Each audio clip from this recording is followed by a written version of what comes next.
Hello everyone, today I would like to show you around Gyeongbokgung Palace in Seoul, Korea. The founding king of Joseon Dynasty, Yi Sam-gui, ordered the construction of the palace in 1394. Completed in 1395, the palace is the largest of the 5 palaces in Joseon. It was the first royal palace of the Joseon Dynasty and is now one of the most significant tourist attractions in the country. Gyeongbokgung was named after the final 2 characters of the poem from the classic of poetry from China. In a nutshell, Gyeongbok means long-lasting, great fortune and honor, which implies the wish for the prosperity of the newly established Joseon. In 1592, amidst the Imjin War, the palace was completely burned down. Plans to repair the palace fell through because of the funding shortages after the war. It would not be restored until the late 19th century during the reign of the penultimate monarch Gyeongbokgung. In 1910, Japan colonized Korea. As the palace was a symbol of Korean monarchy's authority, Japan systematically demolished it and altered it. By the 1945 liberation of Korea, only 40 pre-colonial buildings would remain. In their place, modern-style colonial buildings like the Government General of Joseon Building were established. After decades of political turmoil and poor economic conditions, significant efforts to restore the palace to its pre-colonial state began in the 1980s. Since then, the 1990 to 2010 First Gyeongbokgung Restoration Plan and 2008 to 2045 Second Gyeongbokgung Restoration Plan has resulted in the recreations of dozens of buildings in the palace, with dozens more scheduled for the future. The first thing we got to the palace was to rent the traditional gowns. My kids and I are enthusiastic about traditional gowns of all countries, so we rent them if they are available. The added bonus for dressing up in traditional gowns here was you get to enter the palace for free. Your gowns are your tickets. If you are also a fan for the traditional gowns, there are many shops you can rent from around the palace. They come in many styles and for different casts. We go for the most expensive ones for the royal families. The statue in front of Gyeongbokgung Palace is Sejong the Great of Joseon Dynasty. The sundial, rain gauge, and the celestial globe were created during Sejong's reign by Sun Ying-si, who Sejong promoted despite of his humble origin. Sejong also invented the predecessor of Hangul currently used in Korea. It is said that because Hangul alphabets are much simpler than Chinese characters, the literacy rate at that time was greatly improved. The 32 years that Sejong ruled Joseon Dynasty was an important golden age for the country. The land reform rolled out, agriculture made great strides, Confucius culture spread throughout, literature flourished, and science and technology achievements such as copper movable type printing and rain gauge, etc. developed. Even the Ming Dynasty of China, as the suzerain state, gave him the title of Zhuangxian to express his high evaluation. Gyeongbokgung Palace has 3 gates, east, west, and south. The south gate is Gwanghwamun, which is the main gate of Gyeongbokgung Palace. In front of Gwanghwamun, there are 2 Heichi statues, which are legendary beasts that can ward off disasters and avoid misfortunes. They are very common in palace buildings. There are 3 pass-throughs in Gwanghwamun. The middle one is for king and queen, and the other 2 are for civil and military officials, respectively. Behind Gwanghwamun is a big square, where the soldiers are stationed. We arrived just in time for the change guard performance.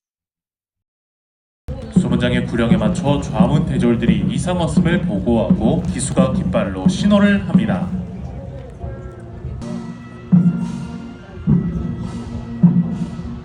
끝까지 관람해주신 관람객 여러분, 대단히 감사합니다. Ladies and gentlemen, thank you for watching. This is the end of the changing of the Royal Palace Guard.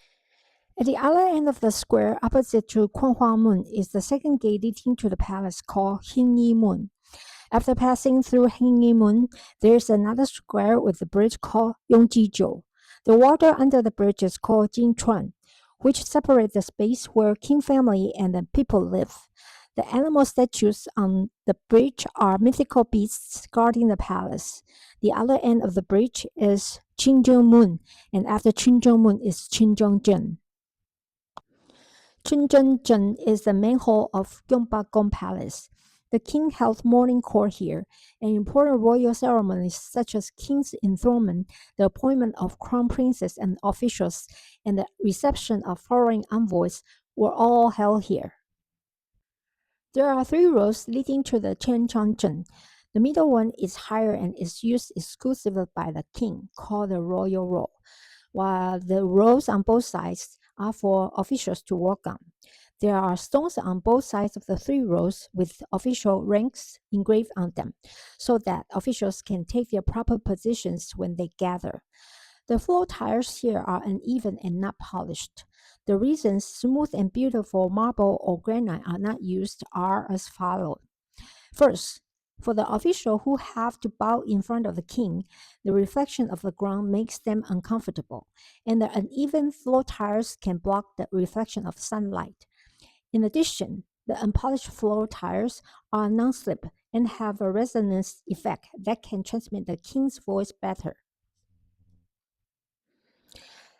There is a step on the stairs leading to the palace for King's sedan chair to pass.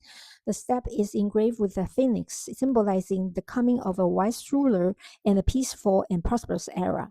At the top of the stairs, there are 2 flat areas called the upper and lower moon platform, respectively. It is called a moon platform because there is no roof and the moon can be seen on the platforms. These areas are where musicians and dancers perform when palace holds a banquet. It is a shame that interior of the Jinjeongjin was not open to visitors when we came, so we could only imagine the luxury and the grandeur inside. Walking further in from Cheonjeongjin is the Sejeongjin, where the king usually lived and handled government affairs. Usually, after king left the Cheonjeongjin from the morning court, he would come here to listen to reports from various agencies or meet with the palace officials to discuss about the country. On the east and west side of the Sejeongjin are the Manchujin and Chenchujin, which are the king's special office rooms. It is said that Sejong invented the Korean alphabets in Chenchujin. In addition, there are warehouses in this area. These warehouses do not store grain, but are used to store movable type. After the Sejeongjin is the beginning of the inner court.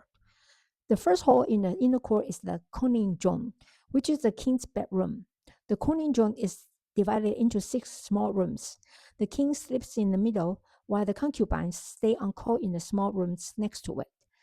There is no furniture in the king's bedroom because furniture can be used as weapons and threaten the king's life. In addition, the surroundings of this hall are all sandy grounds instead of tiles, because if there's an assassin, walking on the sand will easily be detected. Behind the Kongnyeongjong is naturally the queen's bedroom, Joktaejong. Because Joktaejong is located in the center of Gyeongbokgung Palace, it is also known as the Central Palace, and therefore the king is also referred as the Central Palace.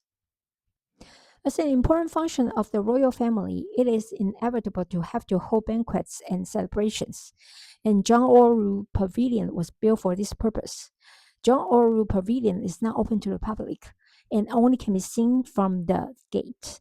According to the information I found, the second floor is divided into 4 levels, and the participants must take their seat according to their official ranks. The stone pillars on the first floor, if you look carefully, the ones on the outside are square pillars and the ones on the back are round pillars. This is to reflect the ancient astronomical view of round sky, square earth.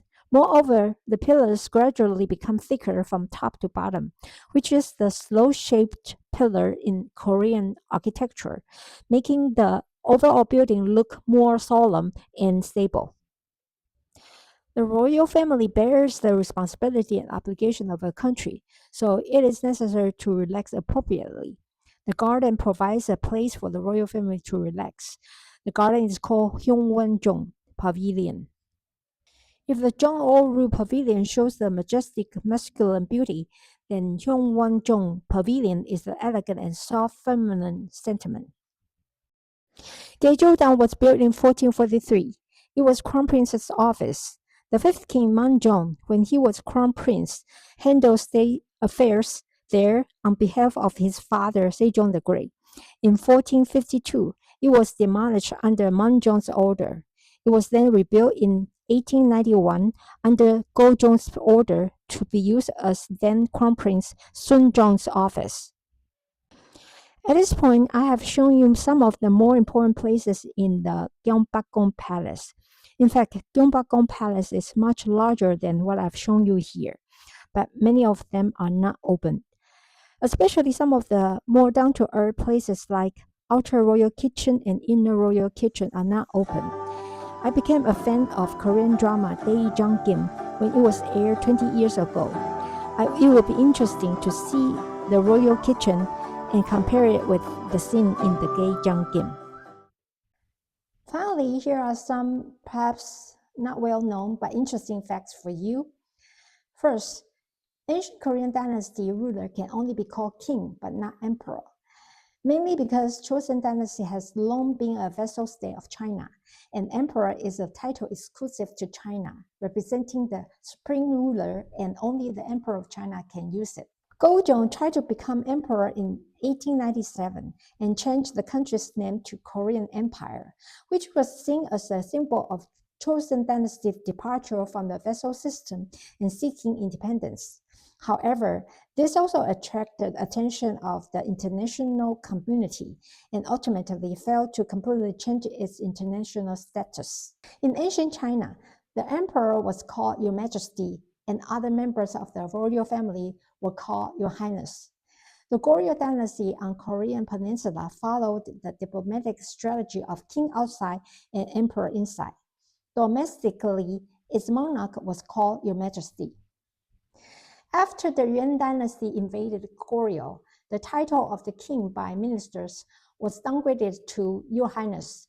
This title continued after the establishment of the Joseon dynasty and was now restored to Your Majesty until the establishment of the Korean Empire, when Gojong proclaimed himself emperor. Third, Korean royal cuisine originated from the Joseon dynasty. The cuisine was made from the best tribute from all over the country. According to the regulation at that time, when king ate, in addition to the 12 dishes on the round royal table, there would be a small round royal table next to it with bok soup, 3 kinds of kimchi, and 7 kinds of vegetables.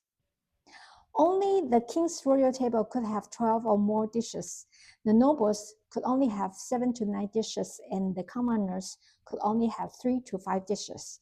The Korean traditional meal must include wheat pancakes and jjuljeongbang wrapped in the pancake. Koreans pay great attention to etiquette when entertaining guests. Usually, the first dish at a formal banquet is jjuljeongbang. Like the Emperor of China, the Korean kings also used silver chopsticks for testing any poison might have been mixed in the dishes. Traditionally, the food must be tasted by a palace lady before serving to the king. Okay, that's it for today. If you like this episode, please like, share, and subscribe. Thank you so much. I'll see you next time.